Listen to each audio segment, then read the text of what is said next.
after a 4-11-1 campaign. LeVar, will the Eagles have a bounce-back year with Jalen Hurts under center? Unfortunately, they won't. And I'm a big Jalen Hurts fan, and I'm really pulling for him to play well. But when you look at his receiving core, as it stands right now, Devontae Smith, who they just drafted, the phenom out of Alabama, Jalen Reagor, and Travis Fulgham, there's no experience. There's no real experience at the position. We just got reports that now Devontae Smith is dealing with a minor knee sprain or injury of some sort that's going to have him week to week. Reagor is also a smaller in stature receiver at 5'11". Fulgham, who is at 6'2", is only in his second year, maybe going into his third year. One is one of the two. But there's not an overwhelming feeling looking at this that Jalen Hurts is going to have what he needs weapon-wise, personnel-wise, at the receiver's position to be able to create the type of plays that is going to lend to him having a successful season. You know, we had the questions. Everybody had the questions. You play in the SEC. You win the Heisman. You play an amazing style of football in Devontae Smith.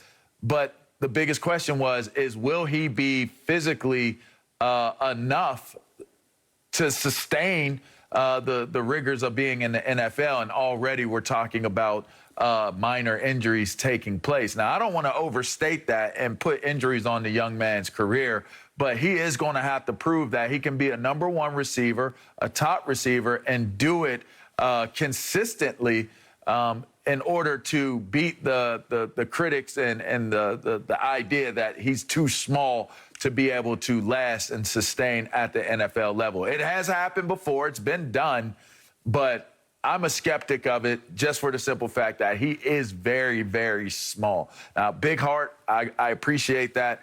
But when I look at this team and the way it's configured, especially at the receiver's position in particular, I just don't see him being able to take a very, very big step in the right direction for this year.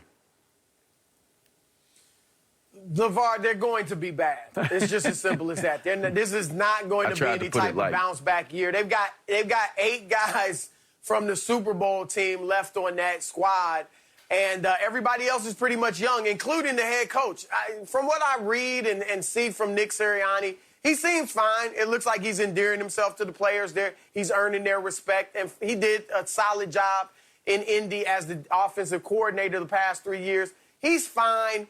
I am like you. I really like Jalen Hurts. I love the intangibles. He reminds me of Dak Prescott in that regard. I think he's smart. I think he's a leader. I think he can galvanize the locker room. I think guys trust him. We know he can run the football. He has all the intangibles.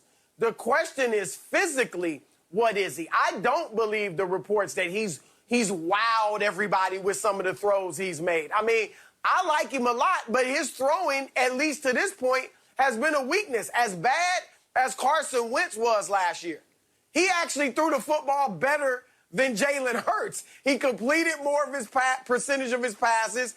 He had a higher QBR than Hurts had. Hurts did much of his damage with his feet last year and his legs. So he's going to have to improve throwing the football. And you just spelled it out, LeVar. Who's he throwing it to? The receiving core is young. I do like the running backs. I like Miles Sanders. I like certain. Boston Scott. I think those guys, they showed me something, you know, when Wentz got that team into the playoffs, and they played pretty well last year. But overall, this team is going to struggle. We talked about the Cowboys should be good.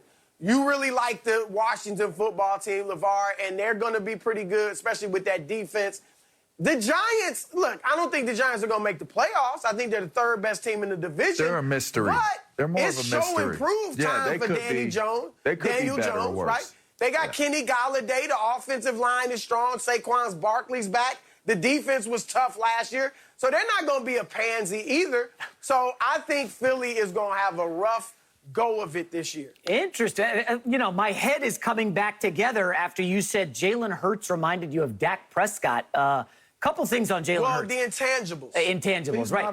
Jalen Hurts was basically Taysom Hill early in the season last year. Then he gets a starting job because Carson Wentz implodes, and Jalen Hurts completed 52% of his passes. 52%. He can't see Dak Prescott right now from where he is. He beat the New Orleans Saints in New Orleans. No, actually, it was at home, but he did get the win, yes. Let me just point out. I think it was at New Orleans. I got to give Jalen Hurts a little benefit of the doubt because he basically walked into a Jerry Springer episode with the Eagles last year. The quarterback hated the coach. They openly feuded. The front office is a disaster because the owner thinks he knows more than the analytics group. I mean, this is an owner who pushed J.J. Arcega-Whiteside on the Eagles at the draft when DK Metcalf was sitting there and won a few picks later. Okay, the Eagles have major problems.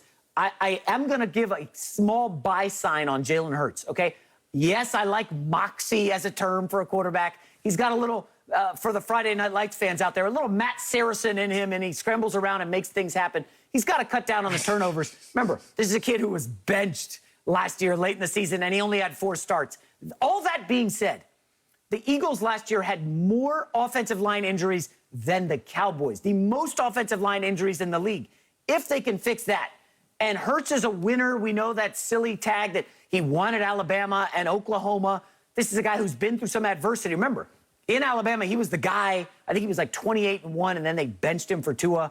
I like Jalen Hurts. I like the cut of his jib.